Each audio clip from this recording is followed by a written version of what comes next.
यो चाहिँ हाम्रो प्योर अर्ग्यानिक हो हैन। यो खायो भने चाहिँ साह्रै राम्रो हुन्छ बडीको लागि। यसको चाहिँ बहुत बेनिफिट छ हैन। यसलाई चाहिँ आज भुटेर खाँदैछु म घिउमा मजाले बनाएर हैन। यो मकैलाई चाहिँ पाक्नु पनि बहुत टाइम लाग्छ, हाफ एन आवर जस्तो लाग्छ।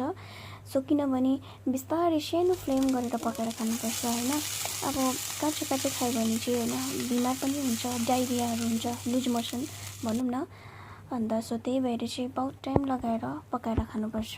ए मकै मैले भुटेको म चाहिँ यहाँनिर मकै भुटेछु हो।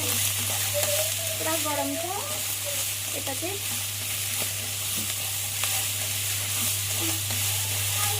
त्यो मेरो हेर्दै मेरो भिडियोमा तेरा हाल्दैछ। त्यो चाहिँ मेरो छोरा पानी दियो।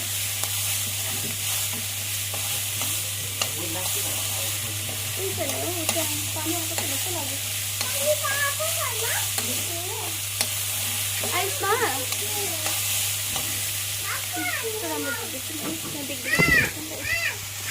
यो चाहिँ हेल्दी फुड हो गाइस। यो चाहिँ विदाउट केमिकलको बनेको चिज हो हैन। यो चाहिँ घरमै फलेको चिज हो नि त। यो चाहिँ पहिले मकै हो हैन। यो मकै खायो भने चाहिँ एकदम राम्रो हुन्छ। यसमा चाहिँ बेनिफिट चाहिँ बहुत छ। यो पहिले मकैमा भयो हो। यसमा चाहिँ अब इन्टरनल पार्टहरूको लागि चाहिँ बहुत राम्रो हो हाम्रो। अन्त म चाहिँ तर यस्तो हेल्दी फुडहरू मात्रै खान्छु प्रायः गाइस हो।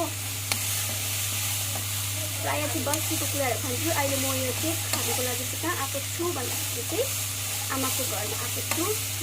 रौँनुपर्छ। अन्त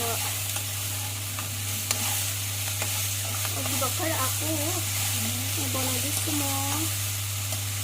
तातो भाउ यसले चलाउनु पऱ्यो।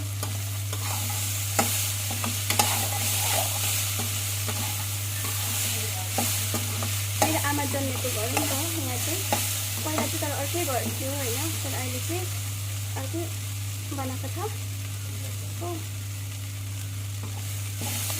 पहिला चाहिँ अर्कै घर थियो, अहिले अर्कै घर छ। हामी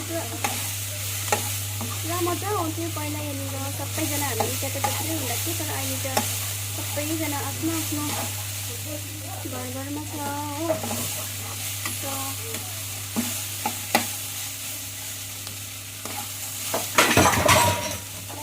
के गर्यो किन चलाएको त माइजू? यो चलाएको गर्नु कि ए हो।